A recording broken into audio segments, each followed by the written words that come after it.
Hey guys, this is me Hassan and welcome to my channel Hassan Academy. So this video is all about malpractice in GPAT 2022. Okay, तो जो भी GPAT में unethical चीजें हुआ है, जो भी गलत का हुआ है, इसके रिगार्डिंग बात करेंगे या फिर आगे क्या करना चाहिए नहीं उस रिगार्डिंग बात करेंगे. And this is my second video about this topic. ठीक है, ऑलरेडी एक वीडियो मैंने बना लिया, तो आप जाके उस वीडियो को भी देख सकते हो क्योंकि ये उसमें मैंने एक फुटेज भी दिखा दिया था जो वायरल हुआ था थोड़ा.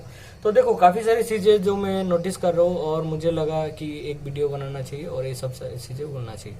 सबसे पहले जो एक चीज जो मैंने नोटिस किया हो कि काफी बच्चे वीडियो का नीचे कमेंट कर रहे हो, और मेरा बोल के नहीं, मेरे तो सब्सक्राइबर ही कम है और दूसरा जो भी लोग वीडियो बना रहे हैं उनका भी मैं कभी कभी देख लेता हूँ.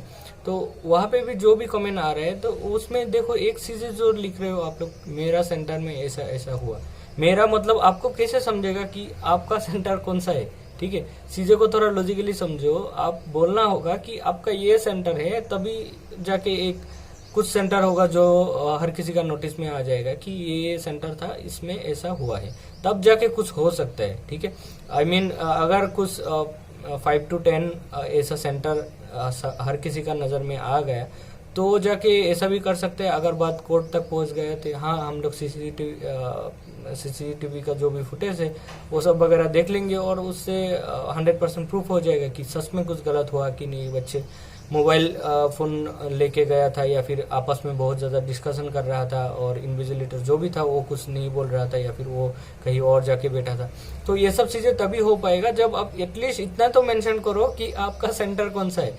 कोई बोल रहा है कि मेरा सेंटर में सब कुछ ठीक था बट मेरा दोस्त का सेंटर में ऐसा था. भाई तुम्हारा दोस्त कौन है और वो का कौन सा सेंटर में है? तो मुझे लग रहा है सिर्फ वीडियो का नीचे कमेंट ऐसा नहीं गया, इवन ईमेल भी ऐसा ही जा रहा होगा एनटीए के पास कि हमारा सेंटर में ऐसा हो रहा है.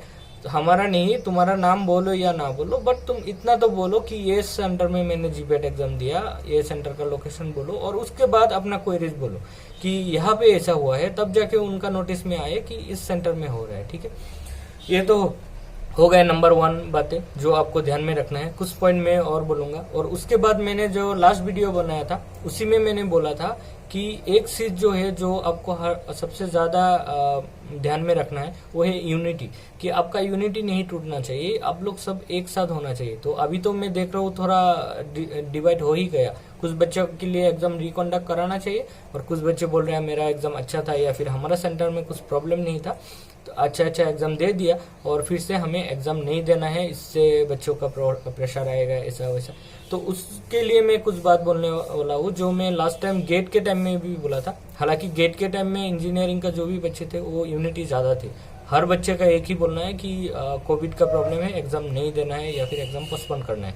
बट वो मैटर काफी अलग था, बट उसका यूनिटी अच्छा था. बट यहाँ पे मैं काफी फार्मर बच्चे में काफी यूनिटी कम देख रहा हूँ क्योंकि ऑलरेडी डिवाइड हो गए हैं बच्चे. कुछ बच्चे के हिसाब से एग्जाम नहीं होना चाहिए, बट जिनके हिसाब से एग्जाम नहीं होना चाहिए वो 2 टाइप के लोग हैं ज्यादातर. ठीक है, नंबर 1 जो पढ़ाकू बच्चे हैं या फिर इंटेलिजेंट बच्चे हैं और उनका एग्जाम अच्छे गया है. ठीक है, तो उनके लिए मैं ये बोलूंगा, अगर आप रियल में कॉन्सेप्चुअल स्टडी किए हो, आप मेहनत कर लिए हो, आपका एग्जाम अच्छा भी गया है, नो मैटर आगे जब भी एग्जाम कंडक्ट हो, ये वाला सपोज क्वेश्चन टफ था, आगे वाला चाहे और टफ हो फिर भी आप क्रैक कर लोगे या फिर आप उतना स्कोर कर ही लोगे. ठीक है, अपने जो भी गेन किए हो नॉलेज या फिर आपका कॉन्सेप्ट, वो आपका दिमाग से कोई चुरा नहीं लेगा, वो आपके पास रहेगा और आप स्कोर कर लोगे. आप उनके लिए सोचो जो बच्चे बहुत मोबाइल फोन देख के एग्जाम किया था या फिर आपस में बहुत डिस्कशन करके किया था और उसके वजह से कट ऑफ ऊपर जाएगा, और जो बच्चे कट ऑफ ऊपर जाने से दूसरा बच्चे अफेक्टेड होगा. ठीक है, और जो भी लोग उनमें से ऐसा हो कि आपका एग्जाम सेंटर में कोई इशू नहीं था, आप सही से ही गया और स्ट्रिक्ट हुआ है जो भी नॉर्मली होता है जैसा, और उसी तरह आपने एग्जाम दे के आ गया, आपको कोई प्रॉब्लम फेस नहीं करना पड़ा, और इसीलिए आप बोल रहे हो कि इस बार जो ये प्रॉब्लम हुआ है इससे आपका एग्जाम पोस्टपोन नहीं होना चाहिए, आई मीन फिर से रीजीपेट नहीं होना चाहिए. तो आप ये समझ क्यों नहीं रहे हो? क्योंकि कट ऑफ इंक्रीज हो रहा है. मान लिया कि आपका सेंटर में सब कुछ लॉयल तरीका से हुआ, सही हुआ, बट आप ये भी तो सोच लो जहां जहां गलत हुआ उसकी वजह से कट ऑफ बहुत ज्यादा हाई जाने का चांस है. और उससे आपका लॉस हो जाएगा। ठीक है, अभी अब अगर आप ये नहीं समझ पा रहे हो कि मेरा क्या नुकसान है, मैंने तो सही सही दे दिया, फिर से देने में मेरे दिक्कत है या फिर मेरा परेशान होगा, ऐसा ऐसा क्या, तो तब तुम ज्यादा परेशान होगे जब हाई कट ऑफ देखोगे, इवन टफ पेपर में हाई कट ऑफ देखोगे और खुद को या तो नॉट क्वालिफाइड देखोगे या फिर थोड़े मार्क के लिए मिस हो गए, इस तरह से देखोगे। तो चीजों को समझो। ठीक है, कहीं भी कुछ भी बोलने से पहले, कुछ भी कमेंट करने से पहले, ईमेल करने से पहले, जो भी आप लोग अभी ग्रेजुएट होने वाले हो या फिर ग्रेजुएट लास्ट ईयर हो, कुछ बच्चे हो भी गए हो, तो इतना तो नॉलेज रखो कि चाहे मैंने सही सही एग्जाम दे दिया, बट जहाँ भी, और ऐसा एक दो जगह में ऐसा माल प्रैक्टिस नहीं हुआ, बहुत ज्यादा जगह में हुआ है। ठीक है, काफी सारे बच्चे सिर्फ बोल रहे हैं कि मेरा सेंटर में हुआ, हालांकि सेंटर मेंशन नहीं कर रहे, बट बहुत जगह में हो रहा है, दूसरा दूसरा स्टेट से भी आ रहे हैं, सिर्फ not only Nashik in Maharashtra. I think एक बच्चे ने तो लोकेशन बोला अपना, उसका पुणे से था, और दूसरा दूसरा जगह में भी हुआ है। ठीक है, तो इसको आप हल्के में नहीं ले सकते। और अगर और एक बात है जो मुझे बोलना है कि देखो, ऐसा बिल्कुल नहीं है कि एनटीए ये सब चीजों का एक्शन नहीं लेता है। एनटीए एक्शन लेगा, क्यों नहीं लेगा, क्योंकि उनके ऊपर जब प्रेशर आएगा ना तो डेफिनेटली वो एक्शन लेगा। बात यह है कि एनटीए इस देश का एक बहुत ही बड़ा संस्था है और बहुत ज्यादा हाई लेवल के एग्जाम वगैरह वो लोग कंडक्ट कराता रहते हैं, तो वो लोग थोड़ा पावरफुल है। बट ऐसा नहीं है कि उनके ऊपर प्रेशर जब आएगा वो एक्शन नहीं लेगा, क्योंकि 2019 में, मैं खुद असम से बिलोंग करता हूँ, 2019 में CSIR नेट का जो भी वो एग्जाम था, नेट CSIR नेट जो एग्जाम था, वो क्या हुआ था उस टाइम, आपको अगर थोड़ा बहुत पता रहेगा, उस टाइम एक प्रॉब्लम चल रहा था देश में, सिटीजनशिप अमेंडमेंट बिल को लेके। ठीक है, और उसके चलते नॉर्थ ईस्ट में ऑलमोस्ट सभी स्टेट में कर्फ्यू वगैरह लग गया था। बाकी स्टेट में भी थोड़ा बहुत हुआ था, बट असम, मेघालय या फिर नॉर्थ ईस्ट के स्टेट में बहुत ज्यादा हुआ था। ठीक है, और सिचुएशन इतना वर्स था कि बच्चे घर से बाहर नहीं निकल पा रहा था, और 2 दिन बाद एग्जाम था, और जिस दिन एग्जाम है उस दिन भी कर्फ्यू था, तब भी एनटीए कुछ एक्शन ले नहीं रहा था। तो उसी टाइम बहुत सारे यूट्यूबर है, उन्होंने वीडियो बनाया है, जो ये मतलब एडुकेटेड चैनल वगैरह होता है, उन्होंने भी वीडियो बनाया है, और नॉर्थ ईस्ट का हर बच्चे ने फिर उनको ईमेल किया एनटीए को कि हमारा यहाँ तो कर्फ्यू है, ये प्रॉब्लम है, ये प्रॉब्लम है, हम लोग एग्जाम तक कैसे जाएंगे। और सच में अगर एग्जाम हो जाता उस डेट, तो कोई भी तरीका नहीं था बच्चे एग्जाम सेंटर जाने का, क्योंकि वहाँ पे काफी चीजें स्ट्रिक्टली होता है। अगर कर्फ्यू है, घर से निकलोगे तो मार खाओगे, कोई रीजन नहीं है, चाहे एग्जाम हो जो भी हो। तो इसलिए उन्होंने एक दिन पहले एग्जाम कैंसिल करा दिया, और उसके बाद जब सिचुएशन नॉर्मल हो गया, आई थिंक 15 डेज के आसपास बाद, 15-20 डेज बाद सही तरीके से एग्जाम हो गया था। ठीक है, तो और उसमें उसके बाद भी कोई प्रॉब्लम नहीं हुआ, वो ये सोल्व कर लिया गया था। तो इसमें ये जो जहां भी सेंटर में प्रॉब्लम हुआ है, अगर एनडीए को ऐसा लगता है कि जहां भी नॉर्मली हुआ है उसको फिर से रिकंडक्ट नहीं कराते, बट जो सेंटर में प्रॉब्लम हुआ है उस सेंटर में हम लोग रिकंडक्ट कराते हैं, तब उनके लिए एज ए प्रूफ चाहिए होगा और सीसीटीवी फुटेज वगैरह देखना होगा। तो उसके लिए कुछ सेंटर आपका नोटिस में आना चाहिए कि ये सेंटर में हुआ है।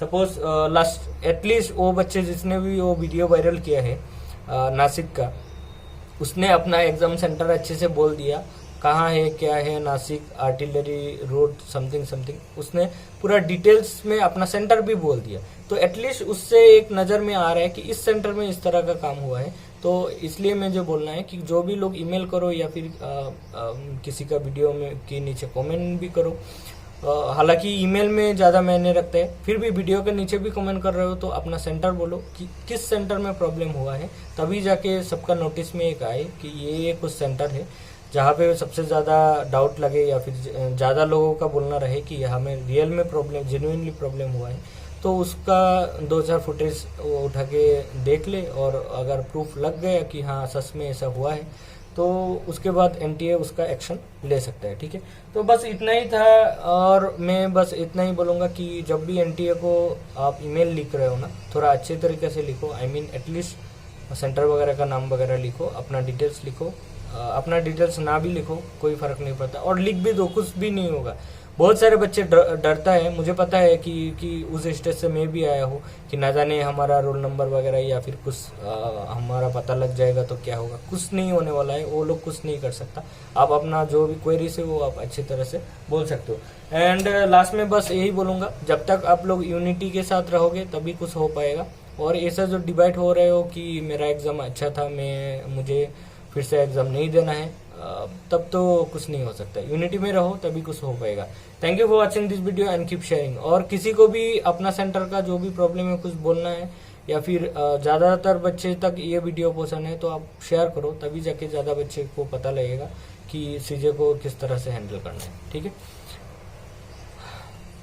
At the end CCTV footage एक बहुत ज़्यादा वैलिड प्रूफ रहेगा, तो अपना सेंटर का नाम मेंशन करो ताकि सीसीटीवी फुटेज तक जाए, मैटर जाए। ठीक है। अगर सुप्रीम कोर्ट तक मैटर जाएगा तो एज ए प्रूफ वो लोग वो सब देखेगा और एट द एंड उसी से ही कुछ डिसाइड होगा। और मुझे लगता है कि इसका एक्शन होना चाहिए। अगर इन्विजिलेटर अपना ड्यूटी नहीं कर रहा था, उनको भी पनिशमेंट मिलना चाहिए। ये बहुत गलत किया है, ये कैसे कर सकते हैं? नेशनल लेवल एग्जाम है, जीपेट इतना बड़ा, फार्माफिल का सबसे बड़ा एग्जाम है और उसमें बच्चे आपस में बात साथ कर रहे हैं, मोबाइल से कुछ कर रहे हैं, बट इन्विजिलेटर कुछ नहीं बोल रहे। या फिर अपना जो भी, और कुछ बच्चे बहुत सिली चीजें बोलते रहते हो कि क्वेश्चन टफ था तो फिर से कर लो। भाई ऐसा नहीं होता है। क्वेश्चन अगर टफ भी होता है तब भी कुछ आपका नुकसान नहीं है, क्योंकि हर किसी के लिए टफ होता है। ठीक है। और थोड़ा बहुत जो ये आपका कंप्यूटर में, लैपटॉप में, कंप्यूटर में आपका कुछ इशू था, वो सब वो लोग इतना सीरियसली नहीं लेता, क्योंकि हर एग्जाम में थोड़ा बहुत ये सब इशू रहता है। और जिनका भी बीच में ऑफ हो जाता है और उसके बाद ऑन होता है तो वो उसको भी वो लोग सीरियसली नहीं लेगा, क्योंकि मैंने बहुत सारे एग्जाम देते रहता हूँ और मुझे पता है कि अगर आपका 2 मिनट या फिर 1 मिनट के लिए ऑफ होता है ना, वो 1 मिनट आपका लास्ट में ऐड हो जाता है। आप एक चीज नोटिस करना कि एंडिंग टाइम जो होता है ना, सबका इक्वल नहीं होता। किसी का 1-2 मिनट ज्यादा भी होता है क्योंकि उनका बीच में हैंग हो गया था या फिर रुक गया था। ठीक है। तो ये सब चीजें सीरियसली नहीं लिया जाएगा। तो ये सब चीजें लिख के इस बात को थोड़ा मतलब हल्का मत करो। जो आपका जेन्युइन प्रॉब्लम है वो ही बोलो कि आपका वहाँ मोबाइल फोन से बच्चे आंसर कर रहा था या फिर बहुत ही ज्यादा मास डिस्कशन कर रहा था। ठीक है। वो सब चीजें लिखो, और जिनका प्रॉब्लम नहीं है वो साइलेंटली रहो, तभी ठीक है। थोड़ा बहुत सपोर्ट करो इस मैटर को लेके। बट ऐसे ही कुछ भी आपका सेंटर में अगर इशू नहीं था और आपने ऐसे ही लिख लिया, कुछ भी लिख के उनको भेज रहे हो और उन्होंने फुटेज वगैरह उठा के देखा कि कुछ इशू तो था ही नहीं, तो उनको लगेगा ये एक फेक है। क्वेश्चन थोड़ा टफ लगा तो बच्चे आपस में ऐसा कर रहे हैं कि फिर से एग्जाम हो जाए। ठीक है। तो इसको थोड़ा seriously low. Thank you for watching this video and keep sharing. Thank you.